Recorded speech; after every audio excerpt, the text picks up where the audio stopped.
Hi everyone, Leslie here from Dirt Devils Landscaping. I've come on here to show you a few plants that I've gotten together. I'm going to be headed out for a job that they're going to be planted in the ground, but I just wanted to show you some of the finds that I have for this particular job. This is Candy Crush Spirea. I have fell in love with this little bush. It's very dense, low growing. It's only 1 foot by 2 feet.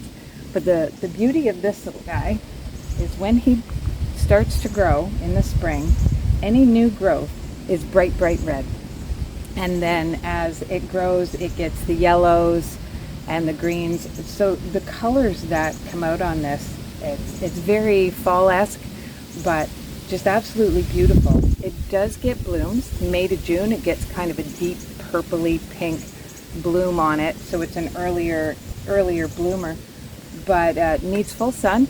But what a wonderful little plant. You could put this in containers because it stays fairly small. Unlike other spireas, they will grow and you're trimming them and such. This little guy is just such a hidden gem. I highly recommend giving it a try.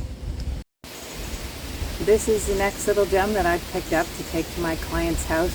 These dwarf varieties that have come out are just such a game changer when it comes to smaller landscaped areas where you like some of the traditional trees, but they grow far too large for the space that you're in. So this is the dwarf Alberta spruce. This will max out at probably 8 to 10 feet, depending on the conditions that it's in. Requires very little maintenance or trimming. It stays very dense and full like this. It's great for all year round. One of those ones you like to put your Christmas lights on.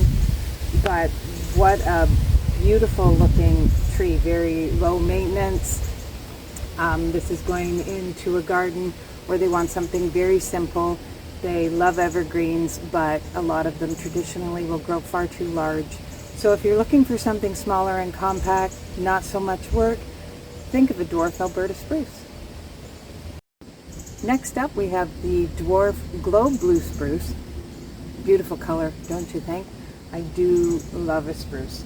And this will get 5, maybe upwards of 8 feet tall, depending on your growing conditions. But again, these dwarf varieties, great for smaller spaces.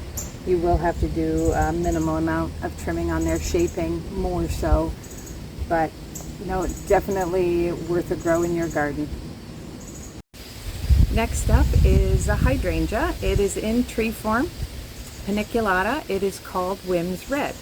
So as hydrangeas tend to start changing color, they start off the green flowering buds, they go to white, usually a pink. This one ends up more of a deep red by the end of the year. And depending on the color scheme you want for your garden, I know a lot of people not a big fan of pink, so they want something different. It is just a beautiful choice and it will grow. I have one of my own right here. Now this one usually isn't almost touching the ground. It is supposed to be a tree form. It has really grown this year and taken off, and I don't want to trim it yet, so that's how it looks. But they can get of a decent size, so be careful where you plant it. But what a beautiful addition to your garden. Last one I'm going to showcase here, which is probably one of my favorites. This is called a weeping pussy willow. Now there's a lot of weeping varieties out there, a lot of different weeping trees, but I love this one because of how much it changes. You get the greenery most of the year. See if I can get up a little closer here and you will see where they will eventually be pussy willows that come down. So the leaves will go away and you'll have these beautiful draping pussy willows. So it's just neat to have the variances in your garden.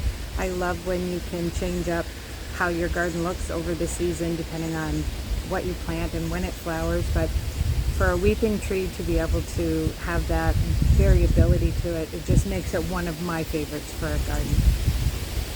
Thanks for watching.